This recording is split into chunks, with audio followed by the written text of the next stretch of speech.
with their peers across the world, then you want all of them to be speaking the same language and pretty much having the same understanding of common things.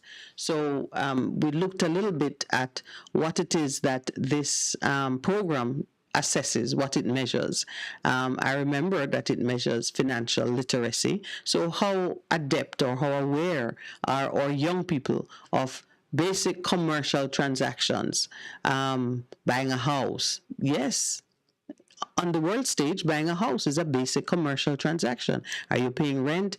Are you being funded by a mortgage? How are you paying it? The different methods by which you can acquire major assets. There was one question that spoke to the use of a motor car. What are the recurring expenses that a family or a motor car owner would have to incur, and how sensitive are those expenses to increased use, lesser use, no use at all, whatever the case might be. It is a good thing for our young people to be aware of basic commercial transactions. If you're going to borrow money, if you are buying an asset of a certain value, if you're setting up an investment account, if you're using a credit card or a debit card, how do you handle certain things? Financial literacy. I didn't check if they did digital literacy, but for us in Jamaica, even on this program, we're very sensitive to the fact that our citizens, and especially our young people, should be very comfortable with technology and how it can be used to enhance performance or your overall well-being. So there are some basic things that they must understand. Basic network architecture, commonly used devices, how they're made, how they're maintained, how you treat them, and even just the protocols of navigating the World Wide Web, privacy issues, confidentiality issues, morality issues, just how much of yourself you expose, even to understand truth and honesty, integrity on the web. These are things that you would want your children to know, whether or not somebody's coming from overseas to evaluate them. That's how we want to transfer knowledge and give our children the benefit of our wisdom and our experience. It's a part of the process of education. There are some aspects of it that you can never effectively transfer to a teacher in a classroom, and you should never seek to do so. We get very sensitive when it came to reproductive health and matters pertaining to gender identity and so on. Parents, mostly led by the church's own concerns about matters of sexual immorality and the like, but we want to retain ownership of how our children are taught on these matters. So there are some things that you cannot delegate. And this is where a program such as ours would be of some use or influence, because we'll speak on those matters. What are the things that parents should not seek to leave it up to the teachers or leave it up to the state? There are some things, and we need to guard those jealously and never, never, never give it away.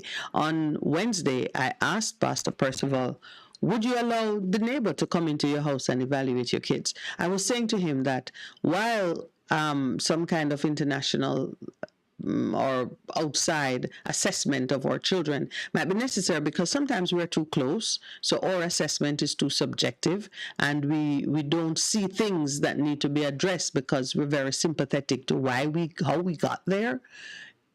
An external examiner makes sense, can be very useful if you yourself are firmly grounded in what you're looking for and what you need to see happen. You have a vision. That's the long and short of it. I mean, even in our business places, we have internal auditors, and we bring in external auditors to look over our books to make sure that the integrity of the business and the fairness of the reporting on the business are being safely guarded. So I get it that we don't teach the children and write the test and be the judge and jury in all matters pertaining to the development of our children. But I felt like it's a blow to the morale and even to the morale of the children, if they're if they're looking, taking note, the reputation of the country. These are important, intangible assets that we should also guard carefully, so we don't allow anybody to come into our house and speak on certain matters and create confusion. That's my view. I have a concern about the state of the education process and the kind of fruit that we're getting. I have a concern about it. Every parent does, I believe. When I had the opportunity to place a child in school, I did not want my child to be in the government public schools because I do not endorse or support the methodology, the teaching methodology, or the philosophies behind teaching. And if I had my absolute best choice, I would be one who support homeschool, homeschool, homeschool. If you have the wherewithal to afford it, and if the capacity to teach were within reach, if these things were within reach, I would say to people, homeschool. And there are many stories of children who have excelled, the amazing achievements of children who were homeschooled. They get the best of everything, except that they don't have the company and the socialization. But that could be addressed as well. I'm getting a signal from across the way. Is it time for the 7 o'clock break? All right, when we come back, we're going to just kind of dive into this matter a little bit because it's very much about the future and the transfer of knowledge that needs to be achieved from one generation to the next. And we got to get it right, whether the Ministry of Education is doing what it ought to do or not. This is the future of our children that's at risk. So it's our responsibility. Please stay with us. We're going to be right back after this 7 o'clock break.